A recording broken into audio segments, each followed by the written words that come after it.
to my channel, or if you're new, welcome. Today we are going to be talking about Indonesian blue-tongued skinks and their challenges.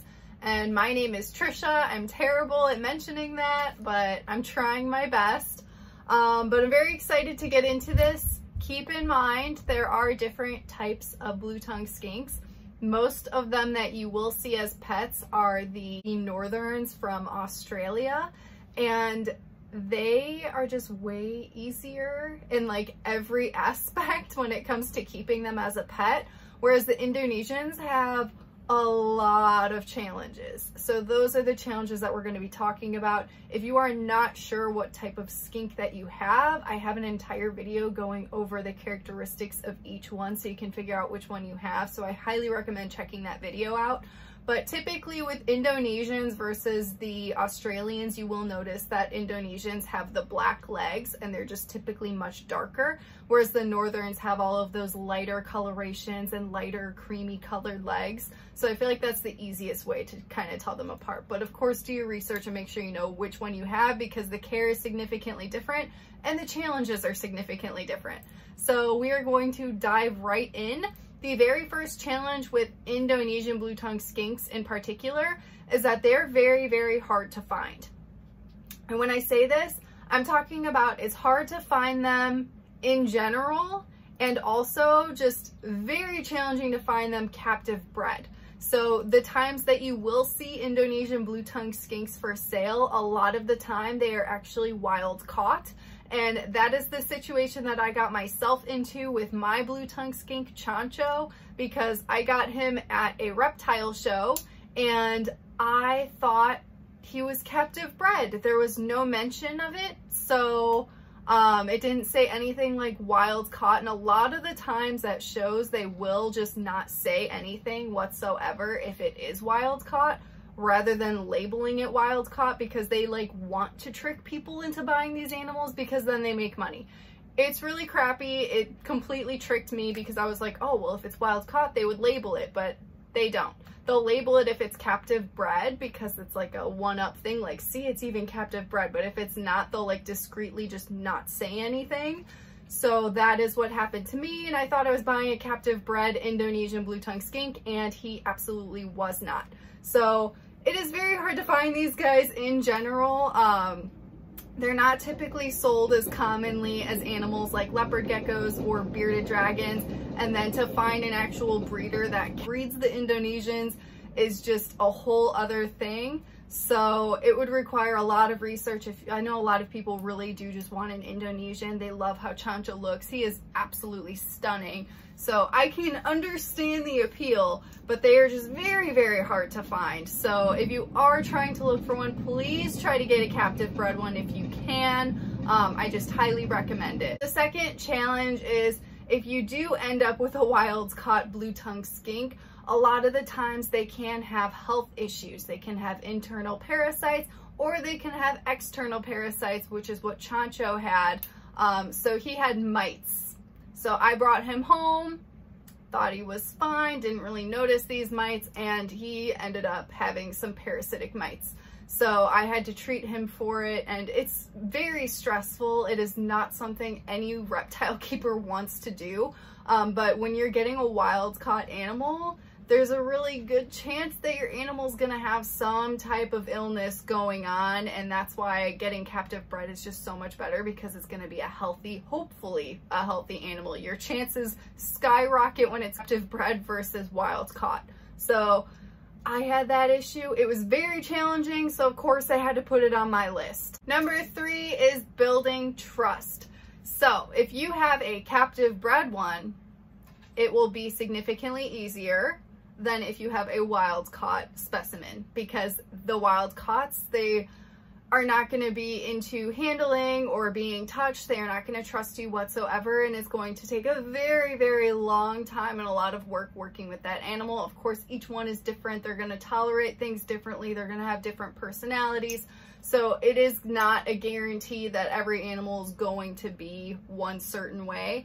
But for the majority, a lot of the times if you do end up with a wild caught animal like a blue-tongued skink, they are just going to be hissing at you and running away. They might be biting, they're going to be flashing their little tongue at you, and they're just going to be thrashing and peeing if you're trying to handle them, and it's not a good time. They have very, very sharp nails. No one talks about that, but blue-tongued skink nails are incredibly sharp. It's almost so sharp that like it's similar to snake teeth is what I would compare it to. But yeah, when they get you deep. Like it is pretty nasty, the cuts you can get from their little nails. It's pretty impressive what those little things can do. So yeah, all of that just goes into the challenge if you do end up with a blue-tongued skink. And then for the most part, since they are wild caught, it may be what you end up dealing with, and that's what I ended up dealing with. So building trust can take a very long time. It took me years with Chancho to build trust, and even to this day, he does not want to be handled. So I can pet him here and there. He used to just run away from me, want nothing to do with me, hiss at me, thrash around. He's definitely improved, and he comes to me for food, and we have a great relationship. I just don't handle him because he hates it, and I don't want to put him through it. It's like not worth it. So trust is just my biggest challenge with my blue-tongued skink in particular. Number 4 is the handling. As I mentioned, if your skink is not used to it and you're trying to work on it, it can be very difficult to overcome that challenge. A lot of the times they will run away from you, they can scratch you, they can bite you. They have really long, awkward bodies, so you don't really want to be juggling this animal, and if you're doing that and it's not feeling safe, you need to like be stable with it, but sometimes it's impossible to be stable with a long, lanky animal that's just climbing all over the place and being crazy. So handling can be extremely challenging. A lot of the times they will pee on you because they're so scared. So all of this is why I just don't even bother with it. It's not even worth it for my skink, so I just don't handle him whatsoever. So if you do have a wild caught Indonesian blue-tongued skink, the challenge is going to be much greater than if you have a captive bred one. But that's just the experience that I have with mine that I had to share, because I've noticed a lot of them that just are Indonesians are wild caught, so this is typically what you're dealing with when you're dealing with an Indonesian blue-tongued skink. Number 5 is the humidity. So this is one of the biggest differences when it comes to care between the Australians and the Indonesians, because the Indonesians need a very high humidity requirement, whereas the Australians need a pretty dry environment. So having a humid environment is always more challenging than a dry environment. There are so many different things that you can do to increase humidity. I have a great setup for my blue-tongued skink, which is a PVC enclosure. It's a 4x2x16 from Zen Habitats. It comes with a humidity shield that goes over the top screen but still leaves room for the lighting on the side. And the PVC really locks in that humidity really well. It can tolerate it, and then the humidity shield just also is a great bonus. And then of course having like a moist substrate. I like to use moss, and I mist down the setup every single morning and every single night. Having a large water bowl will also help. You don't want it to be too deep though, because these guys have very tiny legs and are not the best swimmers. So yeah, those are just a few of the tips that will really help to increase humidity if you do have an Indonesian.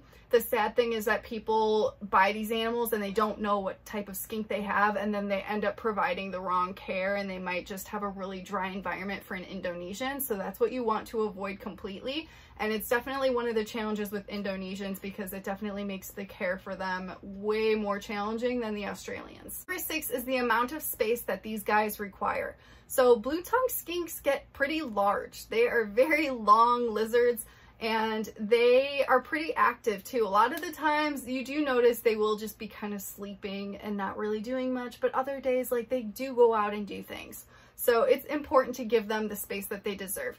The minimum amount of space that you should be giving them is a 4-foot by 2-foot enclosure. And that is pretty big. It does take up a lot of space. I typically recommend the 4x2x16 from Zen Habitats. Again, it's made of PVC, and they do have other options like the 4x2x2, but because skinks don't climb very much, you don't really need that added height. But still, that length and width of a 4x2 enclosure does take up space, and that's not something that everyone wants to do for their animal. So if that's too much space that you just don't want to give up for your animal, then just don't get a blue tongue skink whatsoever, because they absolutely need that as a minimum.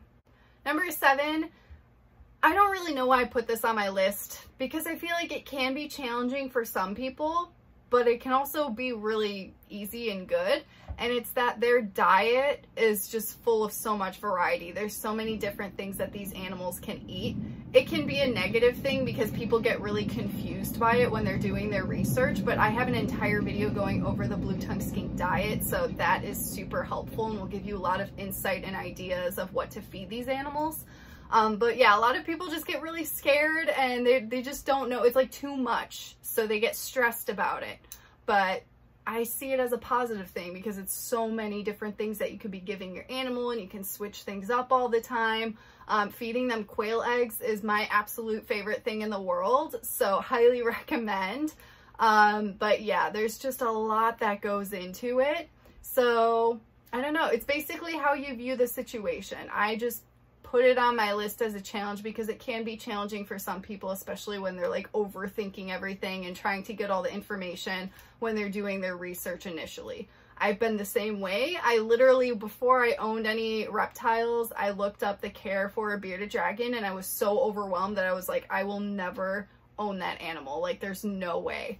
But then I was given one as a gift and figured it out, and here we are today. So I feel like all new reptile owners, they kind of get like a freak out in the beginning and they're like, oh my God, it's so much information. So that's why it can be a negative, but ultimately it can turn into a positive when you do your research. Number 8 is pretty much a joke because I was running out of challenges, and that is that blue tongue skinks are challenged when it comes to eating out of bowls. So you need to get very, very shallow dishes or plates for these guys because they're tiny little legs. They have these little corgi legs, and they are not good at climbing. And if you use a regular sized bowl or even like a really shallow one, they have problems getting to their food or water. So you have to be very mindful of that with these guys. It's not really necessarily a challenge for you. It's just a challenge for your skink because they just have really short little T-Rex arms. So I just thought it was funny, and I just added it to my list because, I mean, it is a challenge for them at least, so it's something for us to be aware of to make sure that we provide something that's more accessible for them to be able to eat and drink properly. So if you guys can come up with any other challenges for Indonesian blue tongue skinks, please go ahead and leave it in your comment section. I would love to hear if you guys own them, if you have a wild caught or a captive bred, and your experience with them as well. I don't see them too often in the hobby, but it's very important to talk about these things because their care is definitely more challenged than the Australians that you typically see people owning. So if you guys have any questions, go ahead and leave it in my comment section, and I will see you guys in the next video.